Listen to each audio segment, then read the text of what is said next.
నమస్తే నందేవి, welcome to story board. 40 రోజుల పాటు సాగిన ఇరాన్ యుద్ధానికి తాత్కాలికంగా తెరపడింది. 2 వారాల పాటు తాత్కాలిక కాల్పుల విరమణకు ఇరుపక్షాలు అంగీకరించాయి. శుక్రవారం నుంచి పాకిస్తాన్లో ప్రత్యక్ష చర్చలు జరుగుతాయి. ఈ చర్చల ఫలితాన్ని బట్టి శాంతి శాశ్వతమా కాదా అనేది తేలనుంది. ఇంతకు యుద్ధం ఏం సాధించింది? ఎవరిది పైచేయి? హర్మూజ్ విషయంలో క్లారిటీ వచ్చిందా? యుద్ధానికి 2 వారాల తాత్కాలిక విరామం లభించింది. కాల్పుల విరమణకు 2 పక్షాలు అంగీకారం తెలిపాయి. అత్యంత నాటకీయంగా సయోధ్య ఎలా కుదిరింది? అసలేమైంది? పాక్ను ముందు పెట్టి చైనా కథ నడిపిందా? ప్రపంచ వినాశనానికి దారి తీస్తుంది అన్నట్టుగా అందర్నీ భయపెట్టిన ఇరాన్ యుద్ధానికి ఎట్టకేలకు బ్రేక్ పడింది. 2 వారాల తాత్కాలిక కాల్పుల విరమణ అయినా ప్రస్తుత పరిస్థితిలో అది అతిపెద్ద ఊరటే. ఇప్పటికీ ఇంధన సంక్షోభంతో అల్లాడుతున్న ప్రపంచ దేశాలు ఈ తాత్కాలిక విరమణకే గట్టిగా ఊపిరి పీల్చుకున్నాయి.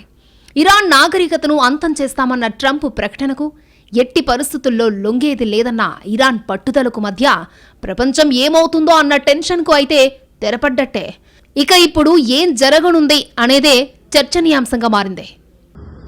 ముఖ్యంగా మరి ఇప్పుడు ఈ సీజ్ ఫైర్ అనేది కంటిన్యూస్ గా ఉంటుందా, శాశ్వతమైనటువంటి ఒప్పందమా అంటే దీని గురించి మనం ఇప్పుడప్పుడే చెప్పలేము. ఎందుకంటే మనం చూసాము ఉక్రెయిన్ వర్సెస్ రష్యా వార్లో కూడా ఇలాంటి సీజ్ ఫైర్ అగ్రిమెంట్ జరిగినప్పుడు కూడా అది లాంగ్ వార్గానే కొనసాగుతూనే ఉంది ఇప్పుడు కూడా. మరి ఈ ఓవరాల్ సినారియోలో అమెరికా తీవ్రమైన నష్టాన్ని చవి చూసినప్పటికీ ఇరాన్ ఇంత గట్టి పోటీ ఇస్తుందని అమెరికా ఊహించుండదు. ఓవరాల్ సినారియోలో బిహైండ్ ద ప్లేయర్స్ చాలా మంది ఉన్నారు. అంటే ఇరాన్ కి రష్యా కానీ చైనా కానీ టెక్నాలజీ తర్వాత వెపన్ సప్లై లాంటి విషయాల్లో కూడా వాళ్ళకి మద్దతు ఇచ్చి, ముఖ్యంగా చైనీస్ ది బీడు టెక్నాలజీ అనేటువంటి ఏదైతే వాళ్ళ మిసైల్ టెక్నాలజీ ఉందో దాన్ని ఇరాన్కి ఇవ్వడం వల్ల ఇరాన్ అంత గట్టిగా ఇన్ని రోజులు పోరాడగలిగింది. మరి ఇంతటి సంక్లిష్టమైనటువంటి పరిస్థితుల్లో ఈ వార్ ఒక సీజ్ ఫైర్ కి రావటం, శాంతి చర్చల ద్వారా దీన్ని ఈ ఏదైతే ఉందో ఈ కాన్ఫ్లిక్ట్ ని పరిష్కరించుకోవడం అనేది ఒక శుభ పరిణామమే. అసలు ఏం జరుగుతుందో ఆలోచించడానికి ముందు ఉడుంపట్టు పట్టిన 2 పక్షాలు ఎలా దిగొచ్చాయి, ఎందుకు దిగొచ్చాయి, తెర ముందు తెర వెనుక ఏం జరిగింది అనేది తెలుసుకోవడం అత్యవసరం. చివరిదాకా బెట్టు సడలించడానికి సుముఖత చూపని అమెరికా, ఇరాన్ చివరకు గడువు ముగియటానికి కొద్దిసేపటి ముందు కాల్పుల విరమణకు అంగీకరించాయి. పాక్ ప్రధాని ప్రతిపాదనకు అంగీకారం తెలిపామని ప్రకటించిన ట్రంప్ ఆ తర్వాత ఇరాన్ను చైనా ఒప్పించింది అనే మాట తాను విన్నట్టుగా చెప్పారు. నిజానికి యుద్ధానికి ముందు నుంచి అమెరికా ఇరాన్ మధ్య సయోధ్య కోసం మిగతా ప్రపంచమంతా శక్తి మేర కృషి చేసినా ఫలితం దక్కలేదు. ఓ దశలో అమెరికా మెట్టు దిగడానికి సిద్ధపడ్డా ఇరాన్ ససేమిరా ఉంది. ఆ తర్వాత శాంతిలోనూ తనదే పైచేయి కావాలన్న అమెరికా పట్టుదలతో పరిస్థితి ఇంకా విషమించింది. ఇక్కడ ఎవరు మధ్యవర్తిత్వం చెయ్యాలనేది కూడా పెద్ద ప్రశ్నగా మారింది. ఎందుకంటే ప్రపంచంలో చాలా దేశాలని ఇరాన్ నమ్మడం లేదు, కాబట్టి వారితో మాట్లాడేది లేదని ముందే చెప్పేసింది. దీంతో మధ్యలో హర్మూజ్ దగ్గర కాస్త రాయబేరం నడిపిన రష్యా, చైనాపై అందరి దృష్టి పడింది. కానీ ఆ 2 దేశాలు కాస్త చొరవైతే తీసుకున్నాయి, కానీ దానికి ఫలితం కనిపించలేదు. ఆ తర్వాత పాకిస్తాన్, టర్కీ, ఈజిప్టు తెరపైకొచ్చాయి. ఈ 3 దేశాలు 2 వైపులా నచ్చజెప్పే ప్రయత్నం చేసినా యుద్ధం ఆగలేదు. కనీసం ముఖాముఖి చర్చలకు ఒప్పించాలన్న ప్రయత్నం ఫలించలేదు. కాకపోతే పరోక్ష చర్చలైతే జరిగాయి. దీని కారణంగా ఎవరి ప్రపోజల్ వారు పెట్టడంతో అది మరింత సంక్లిష్టతకు దారితీసింది. ఇరాన్ బేషరతుగా లొంగిపోవాలని ట్రంప్ భీష్మిస్తే అమెరికా గల్ఫ్లో స్థావరాలు ఖాళీ చేయాలని ఇరాన్ షరతు పెట్టింది. దీంతో ఈ యుద్ధం ఆగేది కాదు, శాంతి కుదిరేది కాదన్న పరిస్థితి కనిపించింది. దీంతో ప్రపంచ దేశాలన్నీ ఎవరి మీద ఎవరి బాంబు పడుతుందో అని ఊపిరి బిగబట్టి కూర్చున్నాయి. అయితే చివరకు చైనా రంగంలోకి దిగి పాకిస్తాన్ను ముందు పెట్టి కథ నడిపింది. ఇరాన్ చైనాకు ప్రధాన చమురు సరఫరాదారు కావడంతో హర్మూజ్ మూసివేత ప్రభావం ఆ దేశానికి ఇబ్బందిగానే ఉంది. దీంతో అమెరికాతో పాటు తన మాట వినే ఇరాన్ నమ్మకం గెలుచుకున్న పాక్ని పావుగా వాడింది. పైగా మేలో ట్రంప్ చైనా పర్యటన ఉంది. ఆలోగానే యుద్ధం ఆగిపోవాలని బీజింగ్ బలంగా కోరుకుంది. అందుకే పాక్ని ముందు పెట్టి తాత్కాలిక కాల్పుల విరమణకు ఇరాన్ను సై అనేలా చేసింది అనే వాదన గట్టిగా వినిపిస్తోంది. ఇప్పుడున్న స్థితిలో ఇరాన్ పాకిస్తాన్ మాట విందంటే నమ్మశక్యం కాదు. అదే చైనా చెబితే ఇరాన్ వినే అవకాశాలు ఎక్కువగా ఉన్నాయి. అందుకే ట్రంప్ కూడా ఇరాన్ని ఒప్పించింది చైనానే అని తాను విన్నానని కుండబద్దలు కొట్టారు. తద్వారా క్రెడిట్ చైనాకు ఇవ్వడానికి అభ్యంతరం లేదు అన్నట్టుగా వ్యవహరించారు. పాక్ ప్రధాని ఆర్మీ చీఫ్తో సంప్రదింపుల నేపథ్యంలోనే కాల్పుల విరమణ జరిగిందని ట్రంప్ స్వయంగా ప్రకటించారు. అయితే కాసేపటికే సోషల్ మీడియాలో చేసిన ఓ పోస్ట్లో చైనా కీలక పాత్ర పోషించిందని అన్నారు. మరోవైపు ఇరాన్ వాదన కూడా అలాగే ఉంది. ఈ విషయంలో పాక్ ప్రమేయమేదీ లేదు అన్నట్లే ఇరాన్ ప్రకటించింది. కేవలం చైనా చెబితేనే తాము ఈ ఒప్పందానికి ముందుకొచ్చామని అంటోంది. మొత్తం మీద ఎలాగోలా యుద్ధానికి తాత్కాలికంగా తెరపడింది. కానీ ఈ తాత్కాలిక కాల్పుల విరమణ శాశ్వతం కావాలంటే పాకిస్తాన్లో జరిగే చర్చలు సఫలం కావాలి. ఇప్పుడు అందరి దృష్టి శుక్రవారం నుంచి ఇస్లామాబాద్లో జరిగే ఇరాన్ అమెరికా చర్చలపైనే ఉంది. ఆ చర్చల్లో ఎవరు ఎలాంటి డిమాండ్లు పెడతారు, ఎవరు పట్టు సడలిస్తారు అనే ప్రశ్నలకు సమాధానం రావాల్సి ఉంది. ఇప్పటి వరకు జరిగిన యుద్ధంలో ఇరాన్ తరపున భారీగా ప్రాణ నష్టం జరిగితే అమెరికా వైపు భారీగా ఆయుధ నష్టం జరిగింది. నిజానికి రెండు దేశాలు ఇంకా యుద్ధం కొనసాగించే స్థితిలో లేవు అనేది నిష్ఠూర సత్యం. రెండు పక్షాలకు యుద్ధాన్ని విరమించాలని ఉన్నా సరైన ప్రాతిపదిక కోసం ఇప్పటిదాకా నిరీక్షించినట్టుగా ఉంది. ఇక ఇరాన్ పునర్నిర్మాణం మొదలు పెట్టుకోవచ్చని ట్రంప్ చెప్పడం చూస్తుంటే శాశ్వత శాంతికి అమెరికా సుముఖంగానే ఉన్నట్టుగా కనిపిస్తోంది. మరోవైపు ఇరాన్ మాత్రం తమ వేళ్లింకా ట్రిగ్గర్ పైనే ఉన్నాయని చెప్పడం తోక జాడిస్తే తగిన బుద్ధి చెప్తామనే హెచ్చరిక సంకేతమే. అమెరికా ఇరాన్ యుద్ధ విరమణ ఒప్పందం పాకిస్తాన్ మధ్యవర్తిత్వంతో కుదిరిందన్నది ట్రంప్ ప్రకటనతో స్పష్టమైంది. ఇరాన్ యుద్ధం ముగించడానికి 10 పాయింట్ల ప్రణాళికను అమెరికా అందజేసింది. అయితే లెబనాన్కు కాల్పుల విరమణ వర్తిస్తుందా లేదా అనే విషయంలో ఇజ్రాయిల్ పాకిస్తాన్ మధ్య విభేదాలు స్పష్టమయ్యాయి. 2 వారాల కాల్పుల విరమణ శాశ్వత శాంతికి దారితీసిన ఇరాన్ యుద్ధం, ట్రంప్ తాజా మాటలు అమెరికాను మిగతా ప్రపంచమంతా చూసే వైఖరిని ప్రాథమికంగా మార్చేయొచ్చు. ఒకప్పుడు ప్రపంచంలో స్థిరత్వానికి ప్రతీకగా నిలిచిన దేశమే ఇప్పుడు అంతర్జాతీయ వ్యవస్థ పునాదులను కుదిపేస్తోంది. దేశీయ రాజకీయాల్లో సంప్రదాయాలను, కట్టుబాట్లను తొంగలో తొక్కడాన్ని ఆనందించినట్లుగా కనిపించిన అధ్యక్షుడు ఇప్పుడు ప్రపంచ వేదికపైనే అదే చేస్తున్నారు. ట్రంప్ సొంత పార్టీలోని చాలా మంది అధ్యక్షుడికి అనుకూలంగా నిలిచినప్పటికీ ఆయనకు తరచూ లభించే సంపూర్ణ మద్దతు మాత్రం ఈసారి ఆశించిన స్థాయిలో కనిపించలేదు. అలాగే అమెరికా పేర్కొంటున్న లక్ష్యాలలో చాలా వరకు సందేహంగానే ఉన్నాయి. ఇరాన్ అణ్వాయుధాల కార్యక్రమానికి పునాది అయిన ఇరాన్ యురేనియం వెలికితీత ఏమైందో ఎవరికీ తెలీదు. యెమెన్లో హూతీ తిరుగుబాటుదారుల వంటి ప్రాంతీయ ప్రాక్సీలపై ఈ దేశం ఇప్పటికీ ప్రభావం చూపుతుంది. ప్రవేశానికి ఎలాంటి సుంకాలు లేదా ఇతర చెల్లింపులు వంటి షరతులు విధించకుండా పూర్తిగా హర్మూజ్ జలసంధిని తెరిచినా కూడా గతంలో కంటే ఇప్పుడు ఈ కీలకమైన భౌగోళిక మార్గాన్ని నియంత్రించే సామర్థ్యాన్ని ఇరాన్ మరింత స్పష్టంగా చాటి చెప్పగలదు. ట్రంప్ కాల్పుల విరమణ సందేశం తర్వాత విడుదల చేసిన ప్రకటన ఇరాన్ తన రక్షణాత్మక ఆపరేషన్లను ముగిస్తుందని, ఇరాన్ సాయుధ బలగాల సహకారంతో హర్మూజ్ మీదుగా సురక్షితంగా నౌకలను అనుమతిస్తుందని తెలిపింది. ఇరాన్ 10 పాయింట్ల ప్రణాళిక సాధారణ ఫ్రేమ్వర్క్ను అమెరికా ఆమోదించిందని చెప్పారు. ఈ ప్రణాళికలో తమ ప్రాంతం నుంచి సైనిక బలగాలను అమెరికా ఉపసంహరించుకోవాలి, ఇరాన్పై ఉన్న ఆర్థిక ఆంక్షలను ఎత్తేయాలి, ఇరాన్ పునర్నిర్మాణ ఖర్చుల కోసం పూర్తి నష్టపరిహారం చెల్లించి హర్మూజ్ జలసంధిపై నియంత్రణను ఇరాన్కే వదిలేయడం వంటి ఉన్నాయి. ఈ షరతుల్లో దేనికైనా ట్రంప్ అంగీకరిస్తారని ఊహించడం కష్టమే.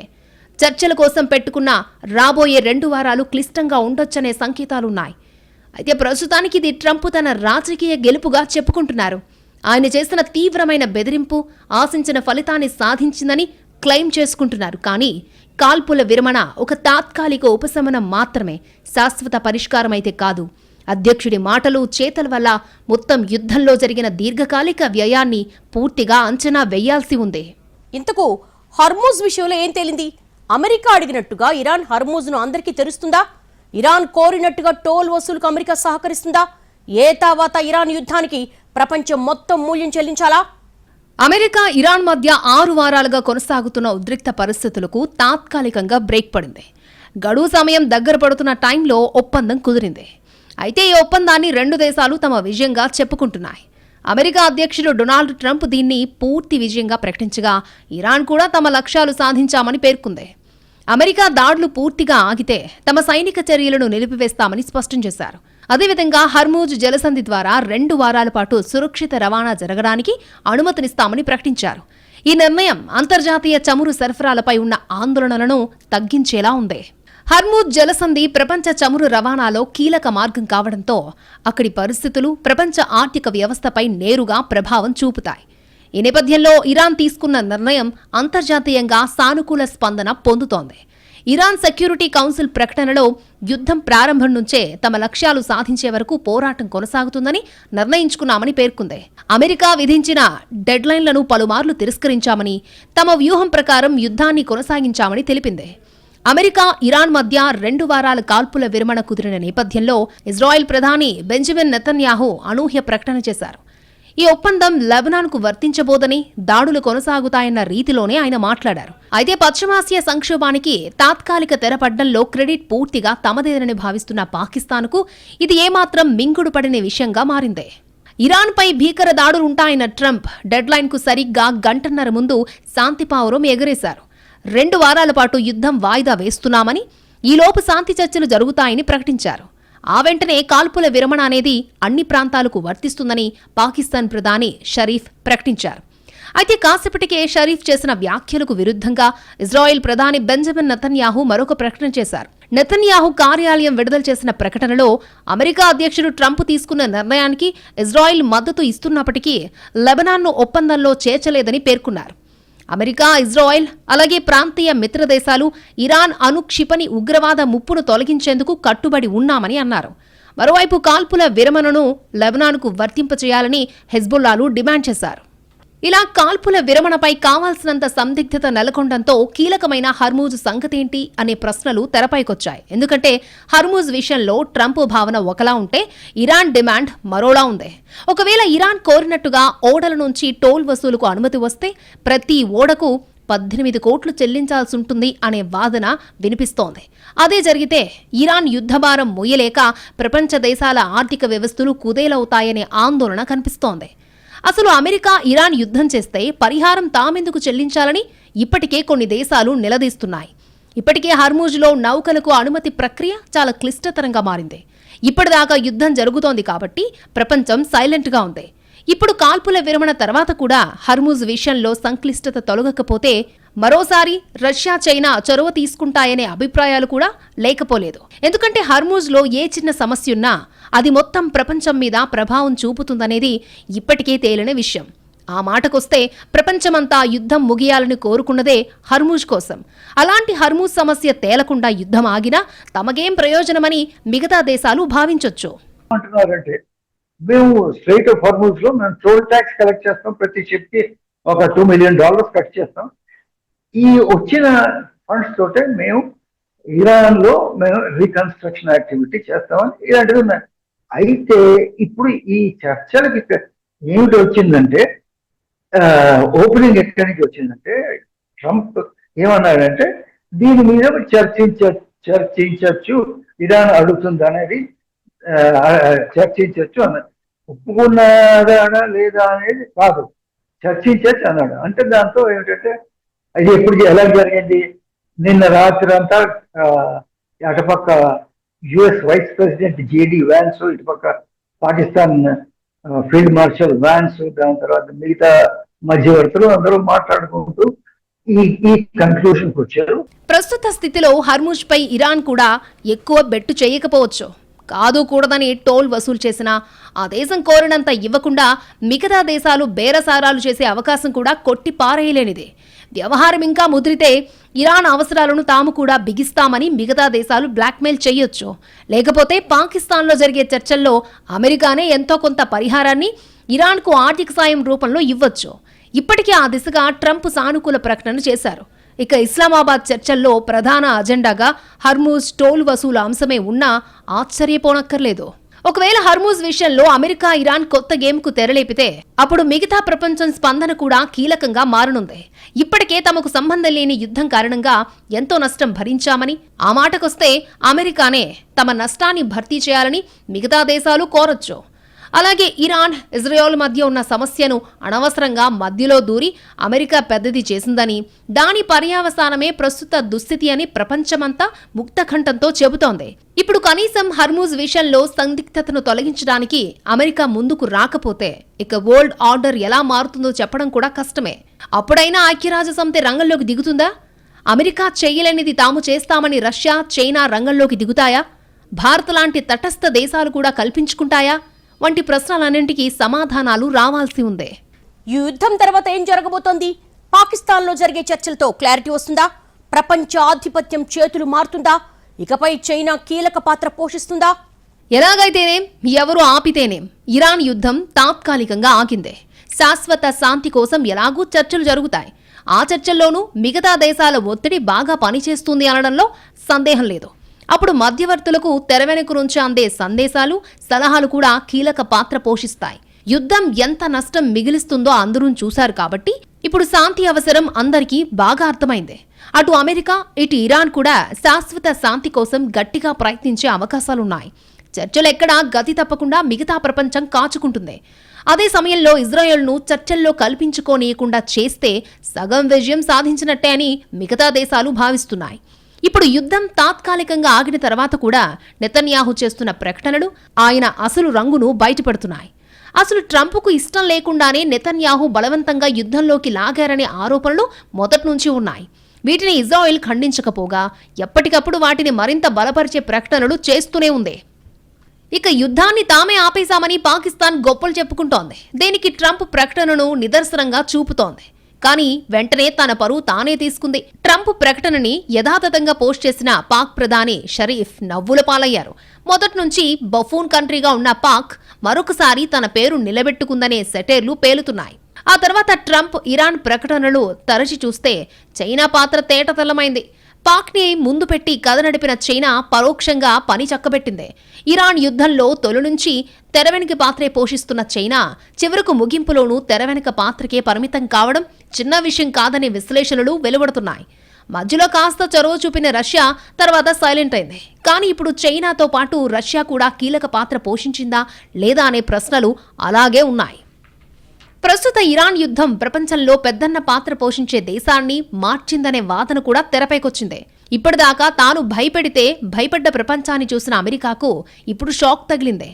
ఇరాన్ లాంటి దేశం తమపై తొడగొట్టి ఇంత దెబ్బ తీస్తుందని ఊహించలేదని ట్రంపే స్వయంగా ఒప్పుకున్నారు. ఇరాన్ యుద్ధరంగంలో ఏకాకిగా మిగిలిన అమెరికా గౌరవప్రదమైన ఎగ్జిట్ కోసం నానా తిప్పలు పడింది. చివరకు బద్ధశత్రువైన చైనాకు క్రెడిట్ ఇవ్వడానికి కూడా వెనకాడలేదు. అమెరికా ఏంటిలా మారిపోయిందని అమెరికన్లు కూడా ఆశ్చర్యపోతున్నారు. ఈ పరిణామాలన్నీ కొత్త ప్రపంచ శక్తిగా చైనా ఎదుగుతున్న వైనాన్ని కళ్లకు కడుతున్నాయి. ఇకపై అంతర్జాతీయ వ్యవహారాల్లో చైనా కీలక పాత్ర పోషించొచ్చు అనే అభిప్రాయాలు వస్తున్నాయి. కానీ అది అంత త్వరగా జరుగుతుందా లేదా అనేది తేలాలి. కాకపోతే అమెరికా అయితే ఇక అగ్రరాజ్యం కానే కాదనే సూత్రీకరణకు కొన్ని దేశాలొచ్చేశాయి. కాల్పుల విరమణ తర్వాత అమెరికా ఇందుకే తెల్ల జెండా చూపిందంటూ ఇరాన్ విడుదల చేసిన వీడియో మరింతగా అగ్రరాజ్యం పరువు తీసింది. ఇస్ఫహాన్లో అమెరికా గ్రౌండ్ ఆపరేషన్ విఫలమైనట్టుగా ఇరాన్ క్లెయిమ్ చేస్తోంది. పైగా తాము మొదటి నుంచి తమకు అనుకూలమైన స్థితిలోనే యుద్ధాన్ని ముగిస్తామని చెప్పి అదే చేశామని, అమెరికా మాత్రం పదే పదే విరమణ కోసం ప్రతిపాదనలు పంపిందని ఇరాన్ తీసిపారేస్తోంది. ఇప్పుడు ట్రంప్ ఏం చెప్పినా దానికి విలువలేదు. తమ దేశాన్ని అధ్యక్షుడు సర్వభ్రష్టత్వం చెందేలా చేశారని అమెరికా కాంగ్రెస్, ప్రజలు, సైన్యం అందరూ ఆగ్రహంగా ఉన్నారు. రోజులు గడిచే కొద్దీ అమెరికా యుద్ధ నష్టం విషయంలో వాస్తవాలు వెలుగుచూడడం ఖాయం. అప్పుడు ట్రంప్కు అసలు సినిమా మొదలవుతుందనే అంచనాలు ఉన్నాయి. ఇప్పటికే ట్రంప్ రాజీనామాకు డెమోక్రాట్లు పట్టుబడుతున్నారు. భవిష్యత్తులో వీరికి రిపబ్లికన్లు జత కలవబోరనే గ్యారంటీ ఏం లేదు. అధ్యక్షుడైన దగ్గర నుంచి తాను పట్టిన కుందేటికి మూడే కాళ్ళన్నట్టుగా వ్యవహరించిన ట్రంప్ ఇరాన్ యుద్ధాన్ని అయోమయంలో మొదలుపెట్టి గందరగోళం మధ్యే కాల్పుల విరమణకు అంగీకరించారు. విచిత్రం ఏంటంటే అటు యుద్ధంలో కానీ ఇటు శాంతిలో కానీ ఎక్కడా క్లారిటీ లేదు. గతంలో అమెరికా అధ్యక్షుడి ప్రకటనకుండే విలువను ట్రంప్ ఎప్పుడో దిగజార్చారు. దీంతో ట్రంప్ ఏ ప్రకటన చేసినా అందులో నిజమెంత అనే చర్చ మొదలైపోతోంది. చివరకు కాల్పుల విరమణ గురించి కూడా ట్రంప్ చెప్పినప్పుడు మొత్తం ప్రపంచం నమ్మలేదంటే అతిశయోక్తి కాదు. చివరకు ఇరాన్ ప్రకటన వచ్చాకనే పూర్తి ప్రపంచం కాల్పుల విరమణను నమ్మింది. అంటే ఇప్పటికిప్పుడు అమెరికా మాట కంటే ఇరాన్ మాటకే ఎక్కువ విలువ ఉన్నట్టు స్పష్టంగా తేలిపోయింది. రేపు ప్రత్యక్ష చర్చల ఫలితాలు కూడా ఇరానో పాకిస్తానో ప్రకటిస్తేనే ప్రపంచం నమ్ముతుందని ప్రత్యేకంగా చెప్పాల్సిన పనిలేదు. ఆ స్థాయిలో అమెరికా విశ్వసనీయతను శాశ్వతంగా దెబ్బతీసిన ట్రంప్ రేపు చర్చల్లో ఇంకేం చిత్రాలు చేస్తారో చూడాల్సి ఉంది.